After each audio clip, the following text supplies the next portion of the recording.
certains errements des acteurs politiques. Alors, par rapport à cette charte, même si le président du cadre unitaire de l'islam plutôt dit qu'il appartient aux acteurs politiques d'y mettre le contenu, mais il a quand même donné quelques bribes d'informations telles que il appartient au pouvoir, pour le pouvoir le respect du jeu démocratique, de garantir les conditions d'élections libres et transparentes et assurer un processus électoral clair. Il s'agit aussi d'assurer une justice indépendante, car sans cette justice, il n'y aura pas d'état de droit. En dernier lieu, le sens de la responsabilité des acteurs politiques. Et cela passera notamment par la prise de conscience. Vous me laissez terminer, s'il vous plaît. Par la prise de conscience des acteurs politiques des enjeux du moment, en tenant un discours responsable qui exclut tout type de violence. N'est-ce pas là un contenu qui rappelle à chacun sa responsabilité pour un Sénégal, pour des élections apaisées? Babacar parlait tout à l'heure de la société civile qui était en train de perdre sa crédibilité. Moi, je pense que la cause principale, c'est le fait qu'elle veuille, cette société civile, toujours marcher sur le fil de rasoir, à ne pas situer les responsabilités. Et comme vous l'avez énuméré tout à l'heure, par rapport au contenu donné par le CUDIS à cette charte-là, relativement... C'est le président lui-même, oui, relativement au comportement qui est attendu de la part de l'État, c'est-à-dire du gouvernement. Moi, je pense que c'est ça le problème. La racine du mal est là. C'est-à-dire qu'on arrive à ce que des particuliers proposent un pacte ou bien en tout cas une charte pour apaiser un peu les relations publiques, ça traduit un échec de Macky Sall. Parce que c'est lui le gardien de la Constitution. C'est lui qui doit veiller au respect de la Constitution et des lois. Mais passer cet échec, qu'est-ce qu'il faut pour des élections apaisées?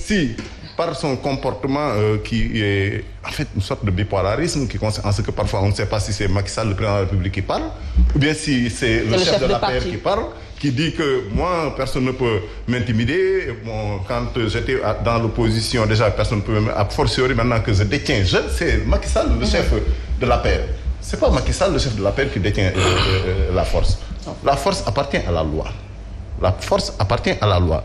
N'est-ce pas? Donc, le fait de personnaliser cela, déjà, c'est un problème parce que ça traduit le comportement que Macky Sall a eu depuis son accession à la tête de ce pays-là, allant dans le sens de vouloir donc réduire, comme il l'a dit, toute forme d'opposition au silence pour pouvoir dérouler. Oui, mais si la société civile cherche à rappeler à chaque acteur politique, à l'État, son rôle d'organiser des élections libres, transparentes, ce que doit être la justice, à l'opposition, ce que devrait être son rôle, comment pourrait-on refuser d'adhérer à cette charte? Mais comment adhérer à cette charte en sachant que, de toute façon, comme j'ai dit, cette charte-là, elle est superfétatoire. Absolument. La Constitution, elle est déjà là. Et je pense que tous les éléments énumérés là se trouvent déjà dans la Constitution. Mais si cette Constitution n'est pas respectée, mais qui doit veiller? Mais faudrait-il qu'on se retrouve autour de quelque chose? L'article 1er de la Constitution pose le principe de l'égalité de tous les citoyens devant la loi. Mais dans la réalité, ce n'est pas ce que nous voyons. Et le chef de la paix lui-même l'assume, n'est-ce pas? Quand c'est un opposant qui est en difficulté avec la justice, ça se fait en mode fast-track. Et déjà, c'est un mandat de dépôt. Après, on fait une instruction. Mais quand c'est quelqu'un du pouvoir qui est épinglé par les corps de contrôle, on voit qu'il n'y a pas de suite. Mais qu'est-ce que vous voulez? Les gens regardent sans rien faire. Il faut que les gens réagissent. Parce que tout simplement, quand l'essentiel est en danger, résister devient un devoir. C'est une prérogative constitutionnelle que de résister quand les lois sont brimées, violée. À vous entendre, il ne sert à rien d'appeler ou d'aspirer à une élection transparente. Parce que c'est la loi du talion, œil pour œil, dent pour dent. Non, c'est pas une loi en fait, c'est une réaction normale, prévue par la Constitution. Quand les citoyens se rendent compte que le gouvernement prend des décisions impopulaires, des décisions qui violent les lois, mais évidemment, c'est une prérogative, même un devoir constitutionnel de résister. Très bien, Serigne Saliou, vous voulez dire quelque chose?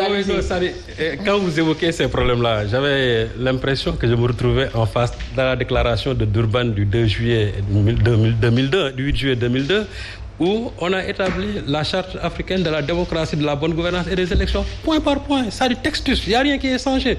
Et le Sénégal a ratifié cela. Ça veut dire qu'aujourd'hui, tout ça, ça se trouve, nous, dans nos lois, dans nos codes et dans nos constitutions.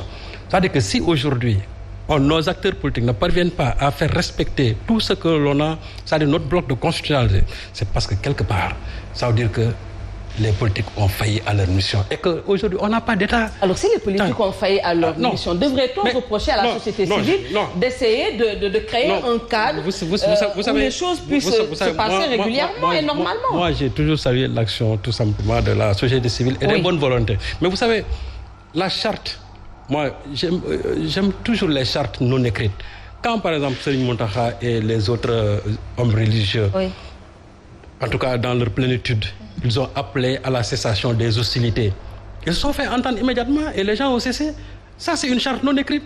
Ça veut dire qu'aujourd'hui, on n'a même pas besoin d'écrire, ça veut dire pour contraindre les gens, parce que les politiques ne respecteront jamais ce qu'ils vont signer. Ça, c'est clair. On n'a pas entendu de contraintes, hein? Non, j'ai dit qu'ils ne vont jamais respecter. Si ce sont les lois de la République qu'on ne respecte pas, une charte informelle, les gens ne vont pas respecter. Qu'est-ce qui pose problème? C'est donc l'initiateur ou les initiateurs qui posent problème? Non, ce n'est même pas l'initiateur. Vous savez, le problème aujourd'hui, c'est que celui qui est le gardien de la Constitution, celui qui est le garant des libertés dans ce pays, il est le premier à violer cette loi. Et c'est le président de la République. Et malheureusement, la société civile, en tout cas, il y a une certaine société civile qui ne veut pas du tout reconnaître le tort du président, en tout cas, la première responsabilité du président dans cela.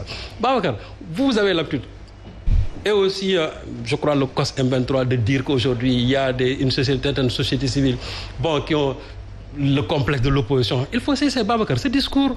Chaque fois, vous le dites aussi. Et je crois que les gens peuvent renvoyer aussi la balle en vous disant qu'aujourd'hui aussi, vous êtes dans une posture qui ne vous permet pas de critiquer le président de la République, ou de critiquer l'État.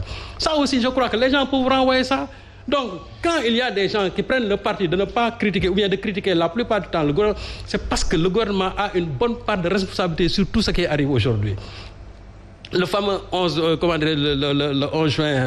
23 juin 2011, il y a une société civile qui était là, qui était en train de se battre aux côtés de l'opposition, pas pour renforcer l'opposition, mais parce que c'était une bataille démocratique. Et pourtant, les gens auraient pu dire que ce n'est pas le rôle de la société civile de se mettre en face du président de la République. Oui, à un certain moment, quand les lois de la République sont en train de faillir, vous avez le droit de vous mettre du côté des démocrates, du côté des républicains pour combattre toutes les lois scélérates. Mais ça, c'est le rôle de la société civile. Mais faudrait-il également accepter que ce n'est pas le temps de la pensée unique?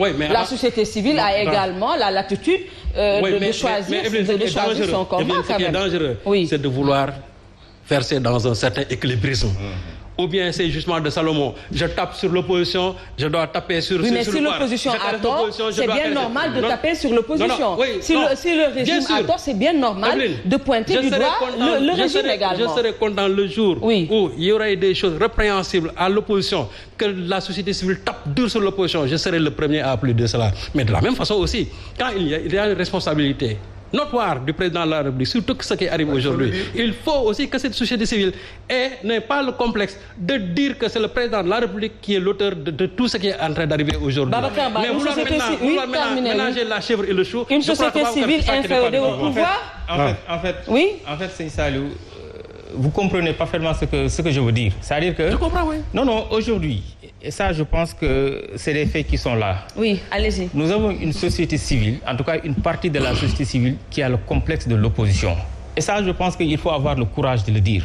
C'est-à-dire qu'une société, même parfois, qui s'identifie à l'opposition.